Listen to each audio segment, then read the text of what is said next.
sekalian teori selesai terus kasus selesai, karena agak lumayan tadi saya ngerjain belum selesai semua, jadi takut langsung aja. Soalnya kalau langsung takutnya ada masalah ya, karena hitungannya agak lumayan ribet. Makanya nanti untuk materi hari ini kita akan sampaikan teorinya, terus minggu berikutnya baru kita sampaikan kasusnya. Oke, saya kira saya mulai sambil nunggu teman-teman yang masih mau hadir ya. Ya moga-moga nanti teorinya bisa kita selesaikan semua untuk 2 sesi ini. Oke, saya kamera saya close supaya komunikasi lancar ya, tidak terkendala sinyal. Saya close, oke. Materi sudah saya email semua, saya WA-kan ya, semua silakan nanti Anda baca. Untuk kasusnya nanti saya akan bahas semuanya dalam pertemuan tersendiri. Memang kalau berharap bisa offline ya, tapi kelihatannya masih belum, dan kelihatannya mau diteruskan sampai akhir semester nanti ya, artinya tahun ajaran ini mungkin akan dicoba kalau jadi itu tahun depan ya, semester baru nanti kita akan coba offline gitu ya, karena memang walaupun COVID sudah banyak bermereda ya, tapi sebenarnya masih ada, cuma memang tidak diberitakan sekejar kayak dulu lagi gitu ya. Karena apa? Karena kalau dulu itu dari sisi risiko sangat besar, artinya banyak korban COVID yang tidak bertahan gitu ya.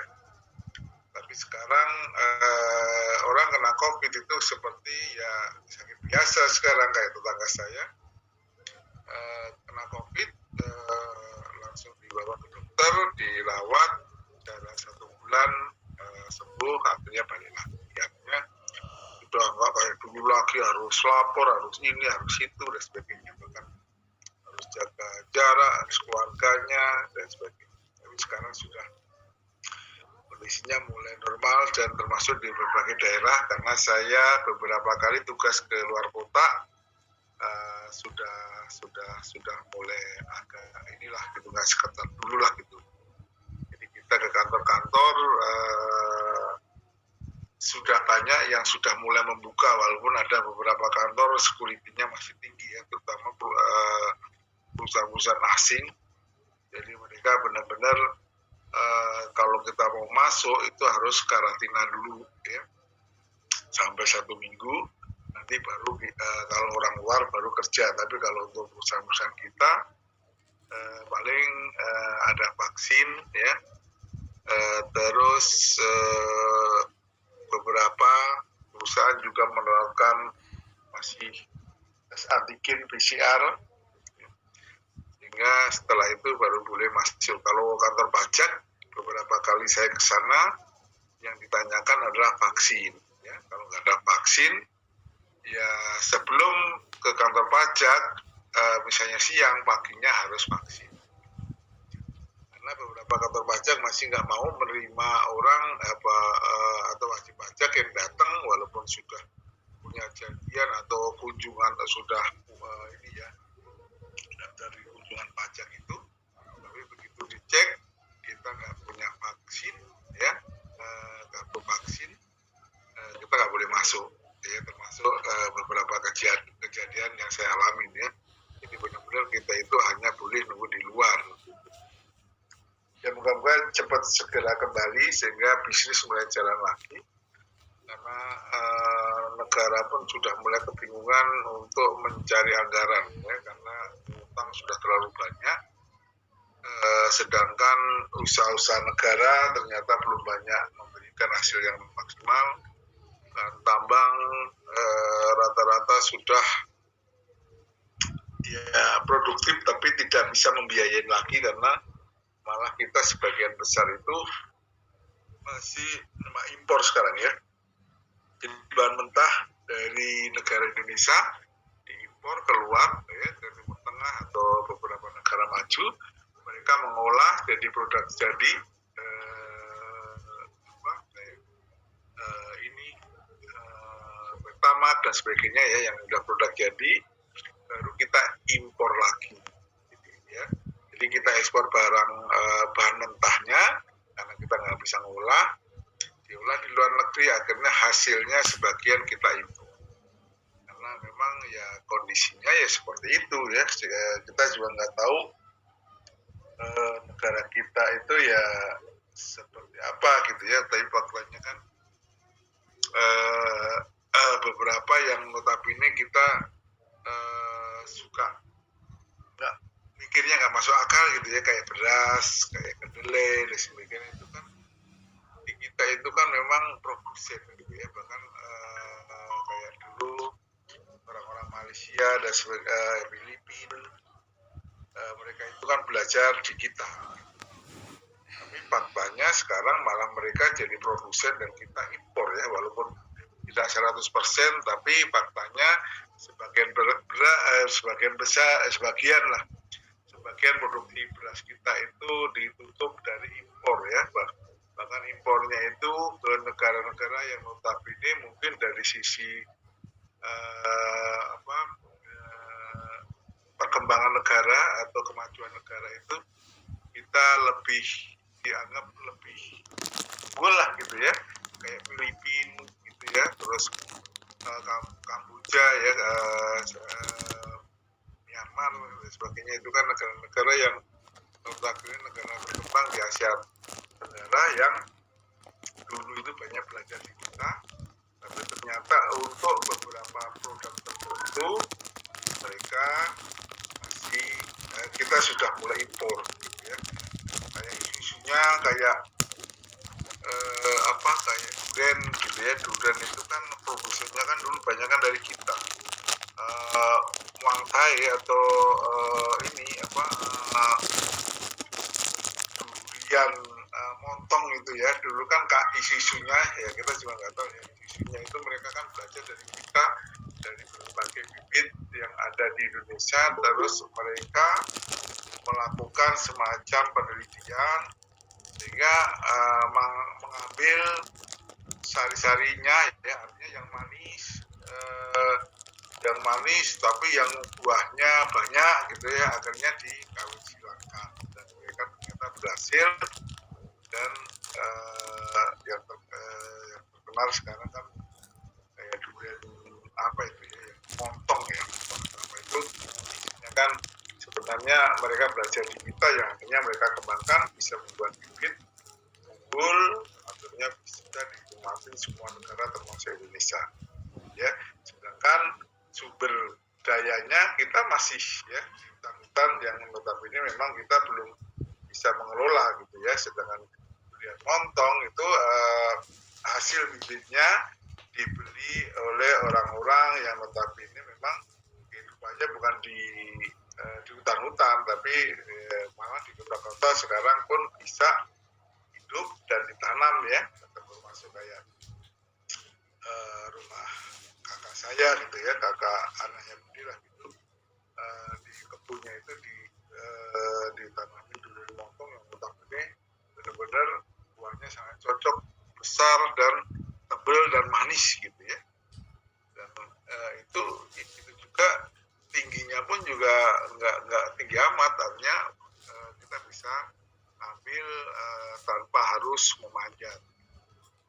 Nah, itu salah satu hal berkaitan dengan negara kita yang moga-moga nanti kita segera banyak berubah lah gitu. Oke, malam ini saya akan menyampaikan materi berkaitan dengan desentralisasi.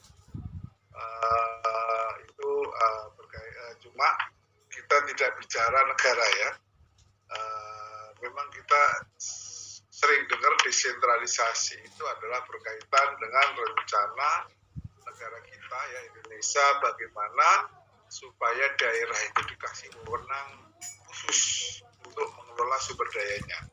Dulu zamannya Orde Baru ya, terutama adalah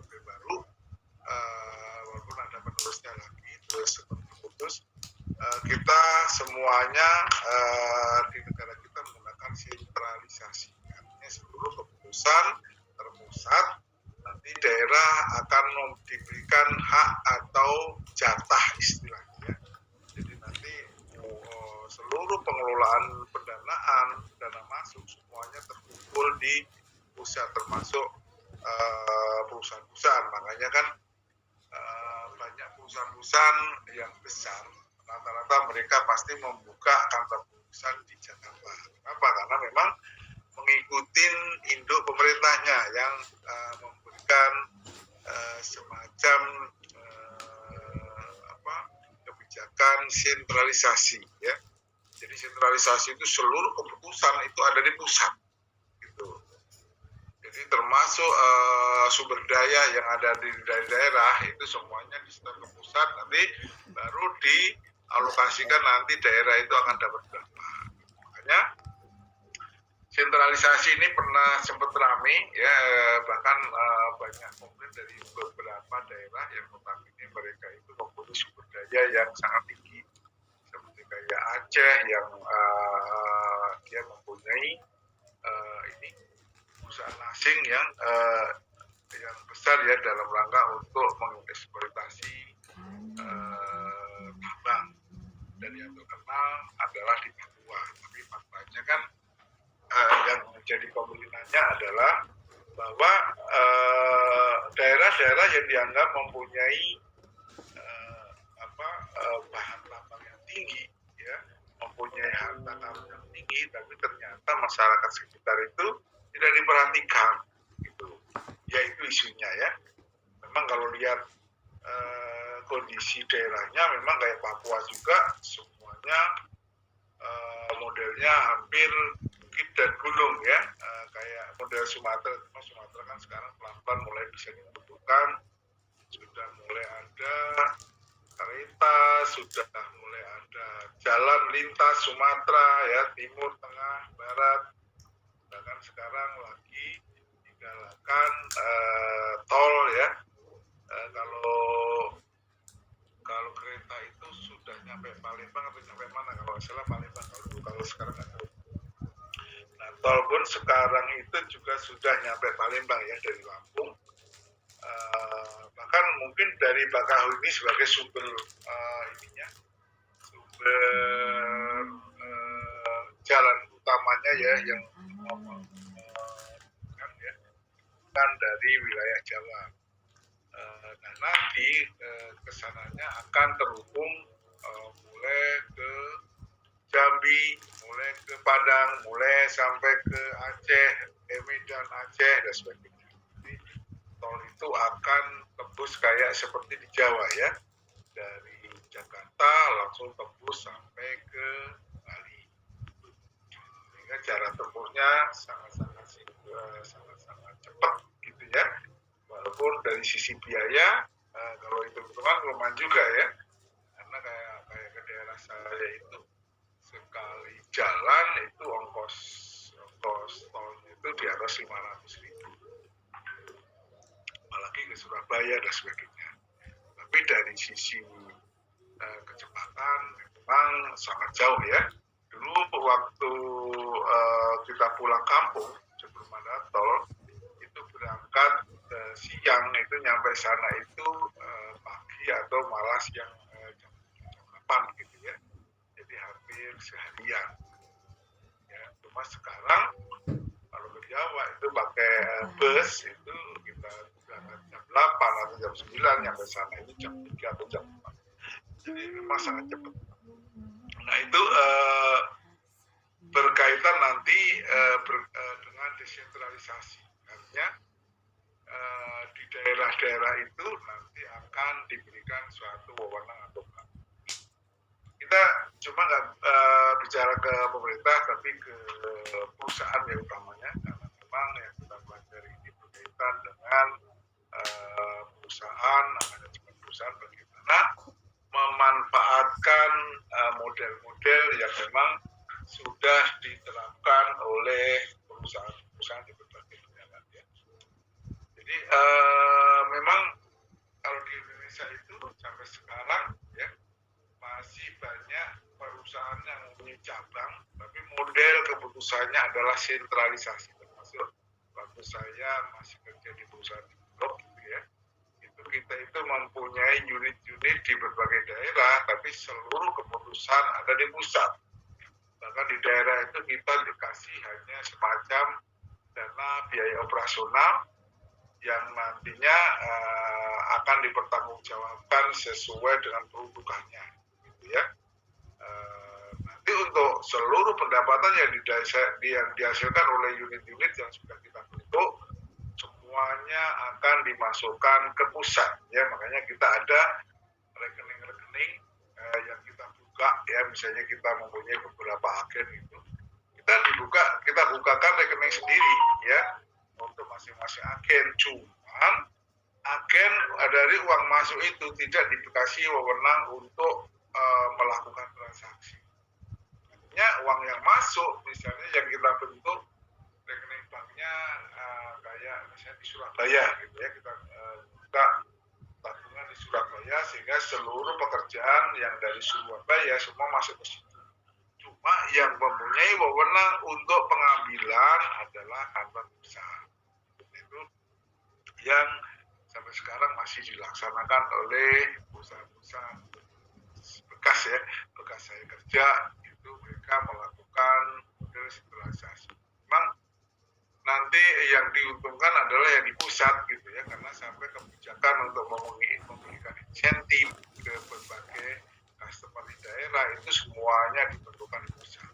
Dan saya waktu itu sempat menikmati karena waktu itu kepala divisi keuangannya saya, dan seluruh keputusan insentif atau pendapatan atau pemberian margin dan sebagainya itu semua diputuskan di pusat, sehingga agen atau cabang-cabang di daerah itu kayak robot gitu ya. Jadi cari kerja, begitu kita duit kita tarik. Dan waktu itu memang kondisinya ya mereka karena udah biasa seperti itu ya aja gitu ya. Nah, kalau sekarang kita nggak tahu. Nah, desentralisasi ini nanti arahnya perusahaan itu bagaimana membentuk beberapa cabang atau anak perusahaan, tapi mereka dikasih wewenang penuh gitu ya. Walaupun agen mereka dikasih wewenang untuk nyari duit gitu. Jadi mereka bisa berhitung, mereka juga bisa manuver untuk marketing, dan mereka pun juga bisa membeli sebagian produk yang mereka jual dari daerah setempat gitu. Jadi walaupun memang dari pusat itu menyarankan seyogyanya produk yang dijual adalah 100% dari pusat, cuma kan kadang kalau model desentralisasi mereka kan selalu berhitung ya, berhitung dengan biayanya, berhitung dengan waktunya. Kalau ternyata lebih mahal di pusat walaupun itu perusahaan kita sendiri, ya udah terpaksa kita harus nyari barang dari lokal dengan spesifikasi yang sama, sehingga kita dapat hemat biaya transport, biaya waktu dan sebagainya, dan kita bisa memberikan support atau pelayanan kepada customer kita dengan lebih cepat dan profesional. Nah, itu harapannya ya, kita lihat teorinya. Akuntansi pertanggungjawaban tradisional ya. Jadi hanya dapat diterapkan dalam kondisi bisnis stabil, yakni tidak ada fluktuasi nilai tukar mata uang yang signifikan, tidak ada inflasi, tidak ada tingkat suku bunga stabil, pendapatan masyarakat stabil, dan persaingan tidak tajam. Artinya akuntansi pertanggungjawaban tradisional itu sebenarnya bisa dilaksanakan tapi dengan kondisi tertentu. Nah, di kita memang sekarang ya, sekarang ini kondisinya memang oke ya, kondisi bisnis stabil, tidak ada fluktuasi, tapi kita sekarang ada fluktuasi karena efek dari pandemi ya, karena ini memang berimbas ke seluruh negara atau dunia. Jadi fluktuasi nilai tukar dan inflasi itu memang benar-benar tidak stabil sekarang. Bahkan US dollar aja sekarang nilainya masih di antara 14 sampai 15 ya, karena masih sangat tinggi. Sehingga kalau kita bertransaksi dengan pihak luar, hati-hati, apalagi kondisi pandemi sekarang, kita hanya bisa bertransaksi melalui media ya, internet dan sebagainya, karena kan kalau kita datang ke sana atau mereka datang ke kita itu sangat berat ya. Perusahaan yang saya kelola ini kan pemiliknya asing, jadi setiap ada pekerjaan yang terpaksa harus dan yang tahu adalah mereka, karena mereka produsen, itu kita sangat kesulitan. Sehingga panduan untuk menyelesaikan pekerjaan kita selalu melakukan dengan model Zoom atau Google Meeting yang seperti kita laksanakan sekarang itu ya. Cuma memang nilainya akhirnya nggak maksimal gitu ya. Yang tadinya harus datang, kita lihat langsung kondisinya, dan kita pun kalau melihat langsung berarti kan kita bisa memaksimalkan penanganannya. Tapi faktanya kan sekarang susah ya. Jangankan dunia bisnis, dunia pendidikan aja yang notabene yang memang harus ada spesifik, tapi ternyata kan ketat ya. Beberapa kampus itu masih ketat, termasuk level SD, SMP dan sebagainya. Kenapa? Karena nanti kalau ternyata suatu waktu nekat mereka masuk dan ada ya mungkin karena musibah ya di dalam perusahaan atau di dalam sekolah tersebut ada yang terkena COVID dan ternyata menyebar banyak, nanti pemerintah akan memberikan sanksi kepada lembaga itu. Nah, itu yang bikin termasuk LP3I ya, itu LP3I juga agak mikir ya. Karena apa? Karena memang pemerintah daerah sekarang itu selalu kontrol ya, selalu keliling bila mana ada kampus-kampus yang ternyata sudah ada yang menerapkan perkuliahan normal ya. Kayak di Jambi itu kayak kemarin aja sempat ada 8 dosen dikirain mahasiswa sudah masuk, langsung dibubarkan hari itu. Itu kondisinya.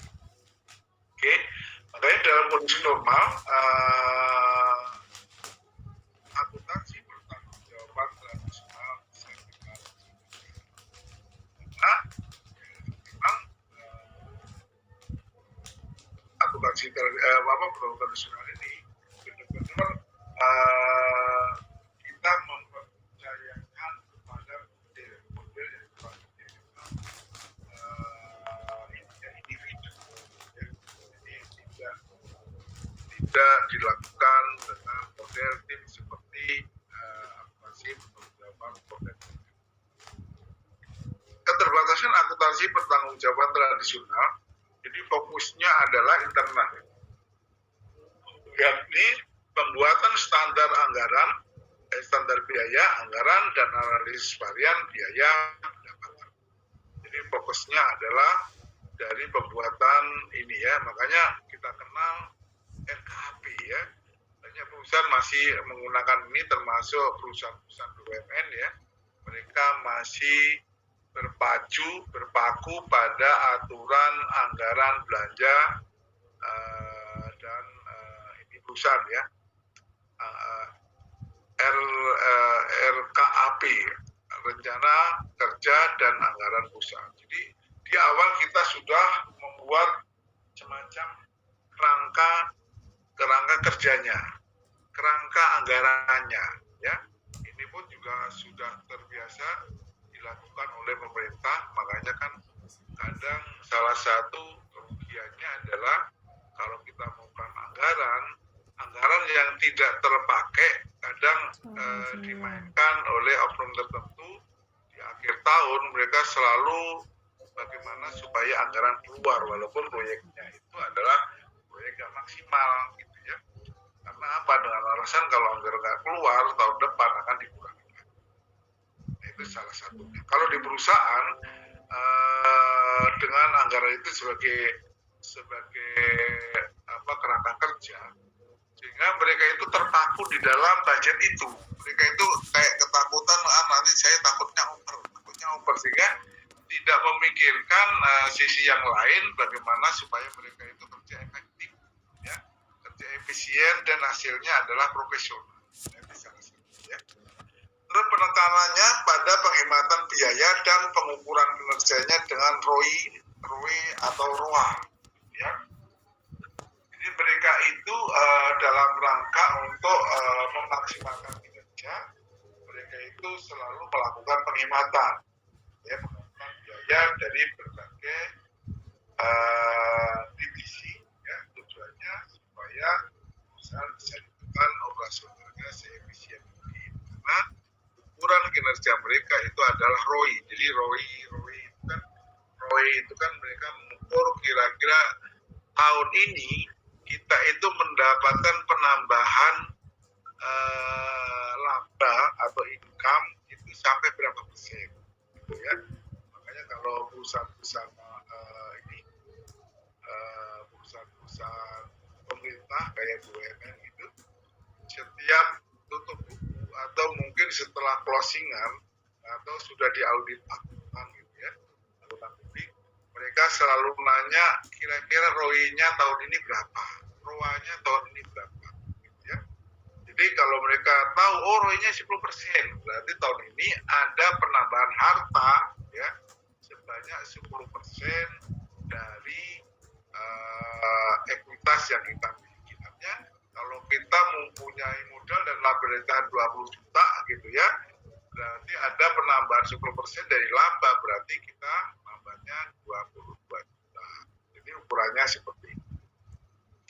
Terus model ini mengabaikan klasifikasi biaya yang bernilai tambah dan biaya yang tidak bernilai tambah. Jadi pengelompokan ini kan sebenarnya kan dalam rangka efisiensi, ya. Tapi kalau untuk model tradisional ini, mereka tidak memfokuskan ke arah ini pengelompokan biaya itu. Tapi yang mereka itu kan adalah secara general, apakah kinerja perusahaan itu bagus atau tidak. Model ini hanya menggunakan varian sebagai alat untuk memberi insentif. Jadi karena perusahaan membuat LKAP, ya, sehingga produk yang dibuat itu dijadikan sebagai budget, gitu ya, termasuk pemerintah atau perusahaan. Nah, makanya penilaian nanti hemat enggaknya, gitu ya, efektif enggaknya, mereka selalu membandingkan antara anggaran LKAP yang sudah dibentuk dengan biaya real yang sudah terjadi, kira-kira nanti hasilnya seperti apa, gitu ya. Kita itu lebih hemat atau lebih boros. Kalau lebih banyak anggaran, ya, berarti kita dianggap lebih hemat. Artinya budget yang kita susun 10.000, tapi ternyata realnya atau aktualnya kita keluar 9.000. Berarti ini dianggap bagus karena kita ada varian positif itu 1.000, gitu ya, sehingga kita ada penambahan keuntungan ya kalau di akuntansi biaya kemarin. Jadi karena kita memberikan estimasi yang lebih besar tapi aktualnya lebih rendah, sehingga perusahaan akan ada tambahan keuntungan dari penghematan, ya. Tapi kalau ternyata antara aktual dengan budget itu lebih gede aktual, nah nanti yang inilah yang musibah, gitu ya. Nah, untuk akuntansi pertanggungjawaban tradisional ini dengan anggaran aktual biaya lebih tinggi, itu menandakan bahwa perusahaan tidak bisa kontrol atas kinerja atau pembiayaan perusahaan atau cash flow, sehingga perusahaan akhirnya antara aktual dan budget lebih besar aktualnya, kebablasan istilahnya. Sedangkan akuntansi pertanggungjawaban, ya, kontemporer, sistem akuntansi pertanggungjawaban yang diterapkan pada situasi bisnis yang dinamis, yang melibatkan proses seluruh tim manajemen yang bertujuan reduksi biaya dan peningkatan kualitas melalui mata rantai nilai. Jadi kalau kontemporer ya, pusat pertolongan kontemporer itu bisa dilaksanakan dalam kondisi usaha itu labil. Ya, kenapa? Karena memang ukuran keberhasilan mereka itu bukan kerja sendiri. Jadi kalau tradisional itu kan kayak mempahlawankan orang yang dianggap berhasil. Ya, misalnya dalam satu perusahaan ada seorang marketing yang menonjol yang selalu mendapatkan selalu mendapatkan pekerjaan lah gitu ya, dan nilainya sangat besar. Dalam model tradisional itu benar-benar dipelihara ya, dan bahkan mereka itu malah diberikan suatu fasilitas bagaimana supaya lebih produktif. Ya. Beda dengan kontemporer. Jadi model kontemporer itu modelnya adalah kerjasama tim. Jadi kalau marketing misalnya yang menonjol salah satu gitu ya, dan nanti diharapkan bisa mengkoordinasikan dengan tim yang lain ya, bagaimana supaya bisa support dan maju bersama. Makanya kalau pusat pertanggungjawaban kontemporer itu model kerjanya itu adalah tim ya, jadi kalau berhasil ya tim gitu ya. Jadi sangat berbeda kalau tradisional itu dianggap yang unggul adalah orang ini dulu direktur, sebelum direktur Pak ini gitu ya, perusahaan itu kondisinya sangat susah, sangat berat, nyari pekerjaan susah, linknya juga berat, pendanaan pun juga susah gitu ya. Tapi begitu ada pengganti baru, ternyata sekarang bisa meningkat maksimal, pendanaan nggak masalah dan sebagainya. Sehingga personal itu diagung-agungkan sebagai pahlawan. Itu kalau model tradisional. Jadi kalau yang menonjol yang dianggap tidak mempunyai yang tidak mempunyai kinerja atau yang bagus ya terperosok. Beda dengan kontemporer. Kalau kontemporer itu kerjasama tim. Jadi kalau memang berhasil ya tim gitu ya. Kalau ternyata di dalam satu tim ada yang lemah, nanti akan disupport teman yang lain ya, tim yang lain. Tapi kalau ada yang menonjol, yang menonjol itu harus bisa kerjasama dengan tim yang lain. Sehingga dalam tim ini maju bersama gitu ya. Sehingga kalau berhasil ya yang bertanggung jawab adalah bersama gitu, tim gitu kan. Ternyata model ini itu lebih dianggap lebih maksimal dan kuat ya sinerginya dibandingkan dengan tradisional ya. Cuma kalau di kita di Indonesia kan memang sudah terbiasa dibentuk seperti itu ya, tradisional, walaupun mereka mau berubah tapi tertentu ya, bahkan banyak perusahaan itu memang sampai sekarang masih modelnya tradisional ya, kecuali beberapa perusahaan asing, utamanya adalah perusahaan Jepang gitu ya, atau perusahaan dari negara-negara maju kayak Amerika, Eropa. Jadi mereka sudah menerapkan akuntansi pertanggungjawaban kontemporer. Jadi mereka itu dalam rangka untuk memajukan perusahaan itu mereka adalah kerjasama tim ya, yang dianggap nanti akan bisa menghasilkan dan bagus. Ciri-khas akuntansi pertanggungjawaban kontemporer, fokus kerja sama tim dan mata rantai nilai gitu ya, jadi saling berkait. Jadi memang kalau berhasil ya kita bersama ya, bukan yang si A sebagai misalnya ketuanya atau manajernya dianggap hebat gitu ya, tapi divisi ini hebat ini adalah karena tim ya, jadi maka mereka memperhatikan penekanannya, reduksi biaya dan perbaikan terus-menerus di segala bidang. Jadi kalau model kontemporer ini setiap saat selalu mengadakan evaluasi dan evaluasi ya.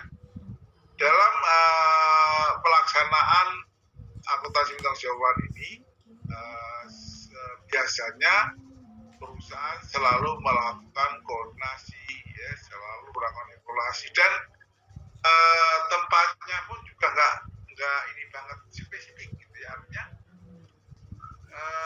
kadang mereka itu melakukan briefing walaupun cuma 10 menit atau seperempat jam atau setengah jam, tapi dalam rangka untuk koordinasi.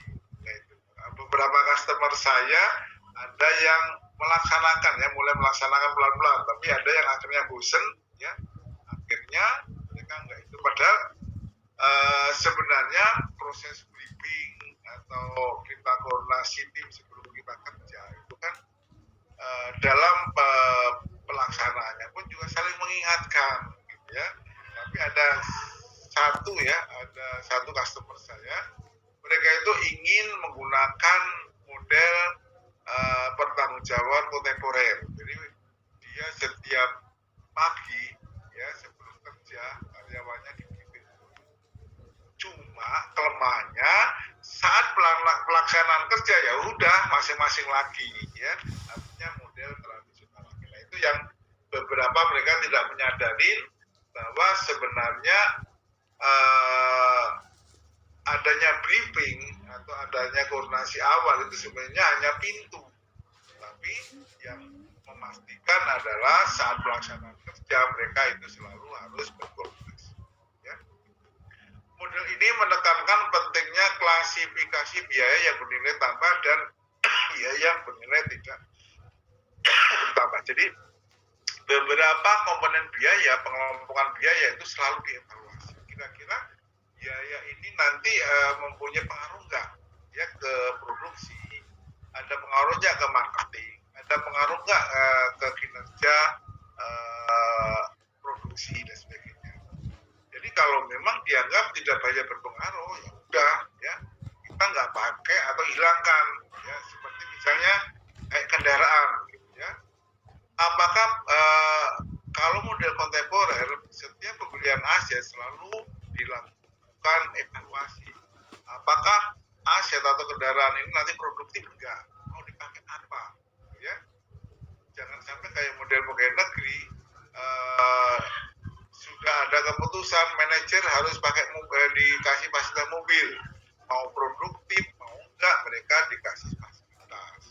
Jadi ngasih fasilitas itu bukan karena kinerjanya tapi karena jabatannya. Nah, ini yang beda dengan kontemporer. Kalau kontemporer, pemberian fasilitas itu akan diberikan kepada personel yang dianggap berprestasi. Walaupun dia marketing, tapi mempunyai kinerja bagus, ya, mungkin bisa aja nanti akan dikasih semacam fasilitas. Kayak misalnya kayak MES, gitu, ya. Beberapa perusahaan manufaktur selalu membuat set atau ini tempat untuk produksi itu dibarengi dengan MES. Mereka tanpa memperhitungkan apakah MES nanti produktif atau enggak. Karena beberapa ini fakta di lapangan, kadang tidak semua pekerja itu mau nginep, gitu, ya. Kenapa? Karena kondisi atau posisi pabriknya aja ada tidak jauh dari penduduk misalnya, ya, sehingga mereka itu nggak perlu ngapain saya harus atau dipaksa ke mes, sedangkan saya pulang aja, walaupun saya nanti pagi-pagi jam 6 berangkat, saya masih ada waktu. Ngapain saya harus tidur di mes dan sebagainya. Nah, kalau ternyata nggak efektif dan perusahaan tetap menggunakan, yang rugi siapa? Yang rugi perusahaan. Kenapa? Karena bangun mes karyawan itu perlu biaya, belum maintenance-nya, ya, dan sebagainya. Itu yang jadi pembeda antara kontemporer dan tradisional. Kalau tradisional, kalau mau buat pabrik, ya perlengkapannya harus ada mes, ya. Dan kalau bisa karyawan dipaksa akhir pabrik untuk tinggal di mes itu, tanpa mereka itu mengkoordinasi atau mengkomunikasikan para pekerja apakah mereka itu mau dan sanggup tinggal di mes. Kalau memang nggak mau, kenapa dipaksain, gitu, ya. Kenapa? Karena kita paksain tinggal di mes, otomatis kan biayanya jadi tinggi. Di samping pembangunan mesnya juga mahal, gitu, ya. Nah, ini yang disorotin dalam pertanggungjawaban kontemporer. Jadi kalau kontemporer, kalau memang nggak efektif buat mes, ya udah nggak usah buat. Kenapa orang karyawan atau buruh aja mereka lebih enjoy pulang, atau malah mereka lebih enjoy tinggal atau kos di tempat-tempat di sekitar pabrik. Kenapa? Karena kos atau kontrak di sekitar pabrik mereka itu lebih leluasa. Kalau ada keluarga datang, mereka nggak masalah gitu ya. Tapi kalau mes kan nggak bisa ya. Kita masuk ke perusahaan aja pasti akan dikonfirmasi dan identitasnya gitu ya. Nah, itu salah satu hal. Model ini menggunakan keberhasilan kerja tim, yaitu peningkatan kualitas dan pengurangan biaya sebagai alat untuk memberi insentif. Jadi kalau model kontemporer ini, mereka itu selalu memberikan insentif, tapi insentifnya bukan dari ngeluarin uang lagi perusahaan, tapi bagaimana perusahaan itu bisa berhemat dan hasil hematan itu nanti akan dijadikan insentif kepada karyawan gitu ya. Sehingga dari sisi perusahaan tidak rugi, karyawan pun lebih bersemangat. Beda ya dengan yang tradisional tadi, mereka memberikan insentif bila mana antara budget dan aktual itu nanti ada varian ya, varian yang jelas positif gitu ya. Artinya perusahaan sudah memberikan anggaran 10.000 tapi ternyata biaya realnya 8.000, berarti ada 2.000 yang hemat. Nah, ukurannya mereka akan lihat dari sini. Padahal itu kan perhitungan global, jadi tidak ketahuan yang kira-kira berpotensi dan berorientasi itu di mana. Ya. Oke, kalau dibuat semacam perbandingan seperti ini ya, keterangan kalau lingkungan kerja artinya kalau tradisional itu stabil ya. Jadi kalau dalam suatu negara ya tidak ada demo ya, tidak ada peningkatan kenaikan harga, atau tidak ada yang sekarang kayak pandemi ya, karena pandemi kan ternyata banyak memberikan permasalahan ya, karena banyak perusahaan yang tutup ya, yang bangkrut atau mungkin yang merugi atau yang merumahkan karyawannya dan sebagainya. Nah, kalau kondisi yang tidak stabil, sebenarnya tradisional itu tidak bisa jalan ya kalau menurut teorinya, tapi kalau di Indonesia kan tetap jalan ya. Sedangkan kontemporer itu bisa kerja atau bisa dilaksanakan dalam kondisi apapun ya, baik perusahaan sedang kondisi bermasalah, perusahaan baru misalnya negara dalam kondisi kayak pandemi sekarang dan sebagainya. Pusat akuntansi pertanggungjawaban kontemporer itu bisa berjalan dengan baik. Terus yang kedua, orientasi. Kalau tradisional itu kemampuan individu, kalau kontemporer adalah kemampuan tim. Terus yang ketiga, model berpikir. Kalau tradisional itu parsial dan analitik atau analisis gitu ya. Parsial itu ya kita sampling lah gitu ya, tidak rutin gitu ya. Terus analisis. Terus kalau kontemporer itu holistik dan dialektik ya. Dialektik itu artinya adalah kita selalu melakukan komunikasi dalam rangka untuk menyelesaikan suatu permasalahan gitu ya. Jadi selalu diskusi, selalu briefing, selalu evaluasi dan sebagainya. Ini model kontemporer gitu ya. Kalau keuangan, kalau tradisional itu modelnya adalah unit organisasi, sedangkan kalau kontemporer itu adalah mata rantai nilai. Artinya mata rantai nilai itu dilakukan secara saling berkait gitu ya. Jadi antar tim itu mempunyai kaitan lah ya dari kegiatan. Terus standar pengukuran nilai, kalau yang tradisional standar yang bisa dicapai adalah anggaran ya, kayak RKAP. Jadi kalau perusahaan masih membuat RKAP berarti mereka menggunakan model tradisional ya. Termasuk beberapa customer saya, beberapa mereka suka membuat RKAP, tujuannya supaya dari awal kita sudah bisa tahu kerangka kerja kita kemana ya. Tapi ternyata itu malah dianggap kaku oleh kontemporer ya, karena kalau kita sudah patok ya, kita sudah patok berapa gitu, sehingga dianggap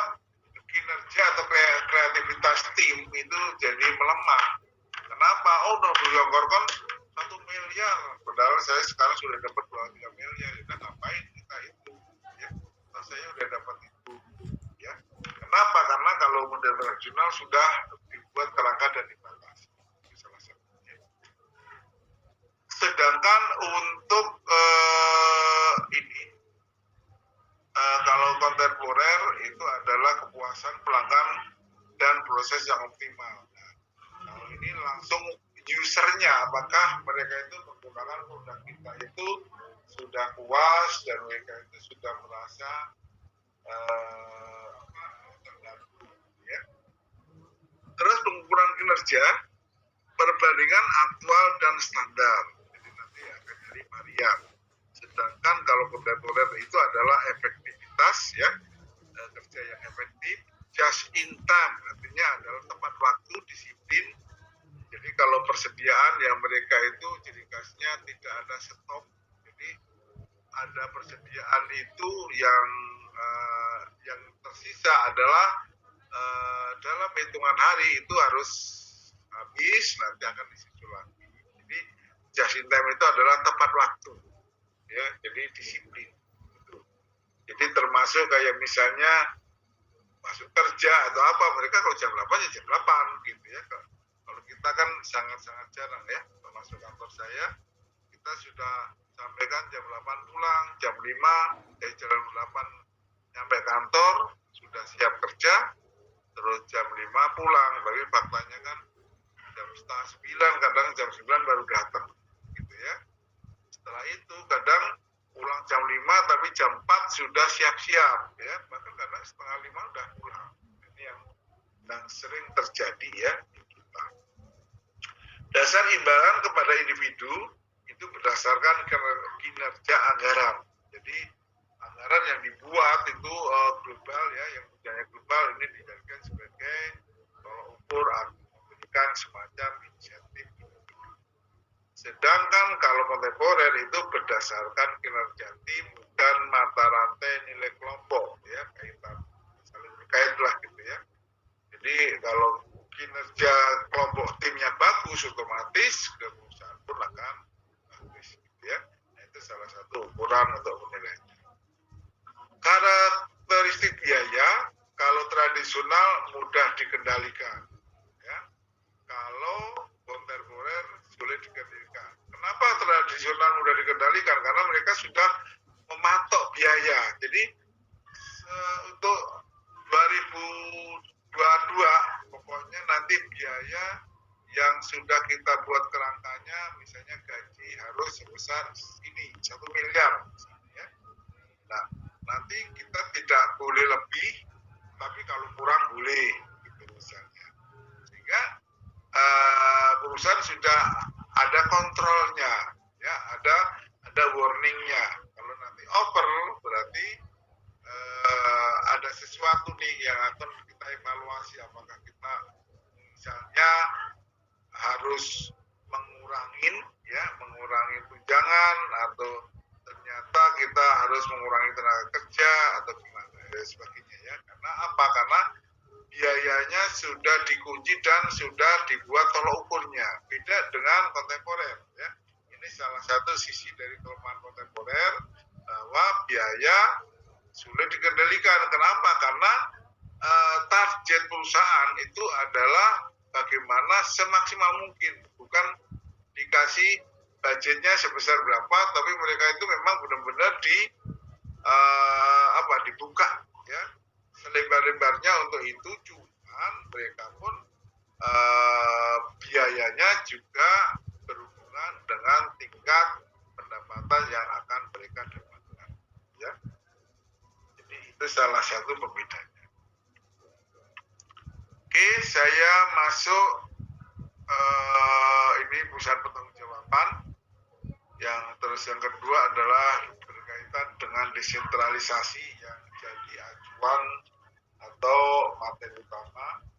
Jadi desentralisasi di sini adalah saya nggak baca ini, ya, artinya ini hasilnya sama. Maksudnya desentralisasi itu adalah bagaimana perusahaan itu membuat suatu kebijakan kepada cabang atau anak perusahaan atau agen-agen unit usaha yang dia di berbagai daerah, mereka memberikan semacam kepercayaan yang lebih bagus.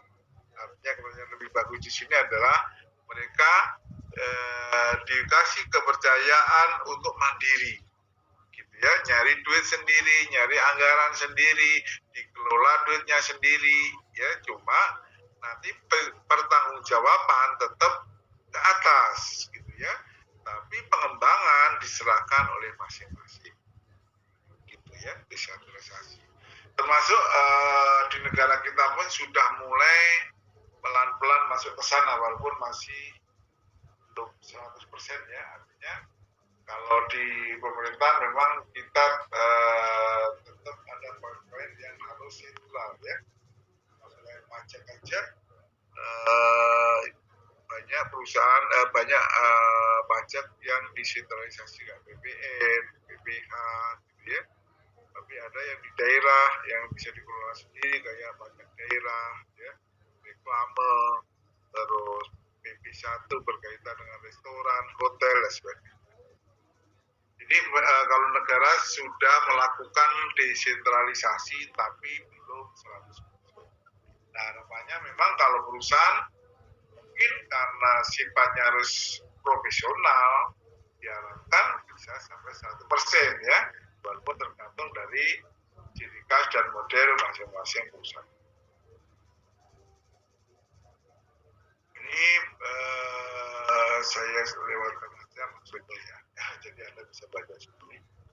Alasan berdasar perusahaan menggunakan model desentralisasi yang pertama, manajer bawah memiliki banyak informasi nyata di wilayahnya sehingga mereka mudah mengumpulkan informasi dan memanfaatkan untuk mengambil keputusan. Jadi para manajer yang ditunjuk ya di kantor cabang atau di anak perusahaan di berbagai daerah, mereka itu kan lebih tahu kondisi daerahnya. Makanya kalau desentralisasi dilaksanakan oleh perusahaan, manajer akhirnya kreatif, ya, bisa mencari penghasilan sendiri, bisa mengolah sumber daya sendiri, bisa memaksimalkan usaha sendiri, dan bisa mengelola biaya-biaya tersendiri, ya. Jadi desentralisasi itu diharapkan nanti kayak model kinerjanya kayak anak perusahaan, tapi statusnya agen atau cabang, gitu ya. Jadi setiap tahun atau setiap semester atau setiap bulan melakukan pertanggungjawaban dari hasil kinerja itu. Manajer bawah atau manajer cabang ya atau anak perusahaan merasa dihargai karena diberi wewenang, ya, sehingga mereka memiliki motivasi yang lebih tinggi untuk melaksanakan tugasnya. Jadi kalau desentralisasi istilahnya menguangkan para pekerja yang ada di cabang atau yang ada di anak perusahaan. Kenapa? Karena mereka dikasih wewenang yang lebih tinggi atau selevel di kantor pusat, walaupun ada batasan-batasan tertentu, ya. Manajer bawah dapat meningkatkan daya saing dalam memproses bisnis karena mereka relatif tepat mengambil keputusan yang didasarkan pada pengalamannya, gitu ya. Jadi mereka akhirnya ya mempunyai kreativitas lah, gitu ya, untuk mengembangkan bisnis yang ada di wilayah sendiri. Karena nggak mungkin punya agen atau cabang di Papua, tapi seluruh keputusan ada di Jakarta.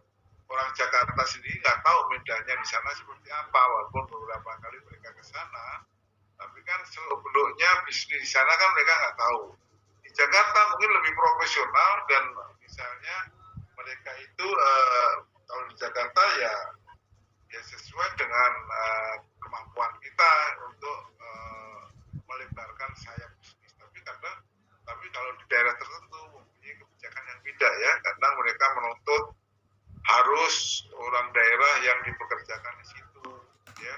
Jadi kalau di pusat hanya dikasih manajerialnya aja, atau mungkin berbagai daerah mempunyai keputusan yang beda. Ya. Manajer pusat dapat memfokuskan diri untuk berpikir strategis, dialektik, kreatif, dan kritis untuk menghadapi bisnis masa depan yang penuh kepastian. Jadi kalau manajer pusat atau direksi yang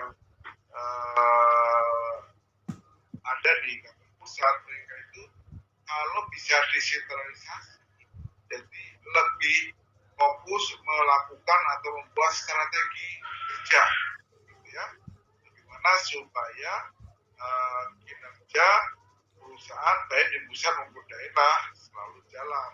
Jadi udah nggak mikir lagi nyari customer di Papua, nyari customer di Surabaya, nyari customer di Aceh. Kenapa? Karena orang-orang kita di sana sudah bisa jalan sendiri. Ngapain kita harus memberikan suatu pembatasan? Jadi mereka dikasih seluas-luasnya untuk melakukan manuver dan kebijakan, tapi yang di pusat adalah melakukan semacam bagaimana target-target yang sudah direncanakan itu bisa dilaksanakan. Ya. Pengukuran kinerja pusat investasi itu adalah menggunakan ROI, ya, ini yang tradisional tadi ya.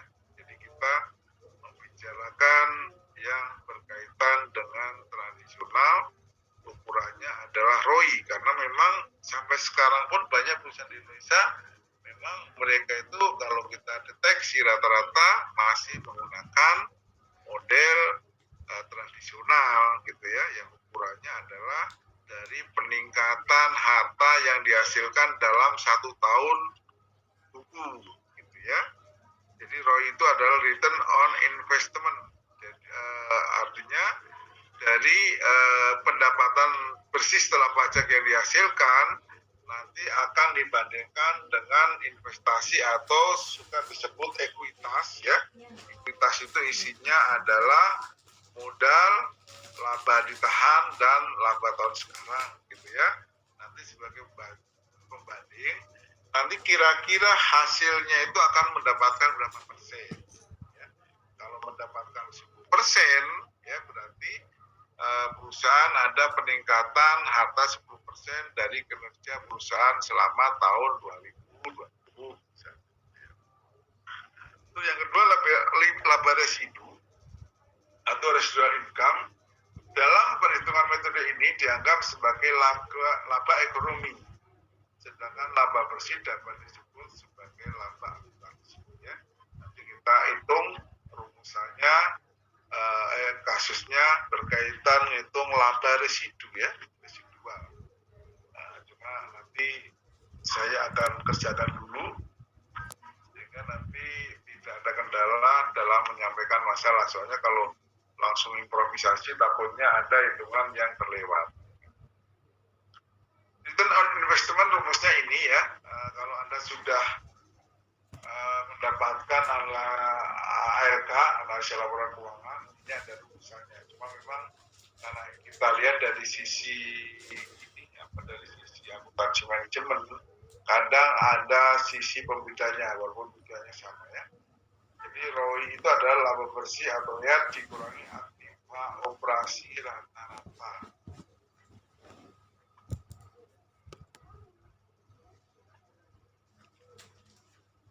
Rumus ROI bila manajer tidak memiliki wewenang atau memperoleh sumber dana investasi, yaitu laba operasi atau laba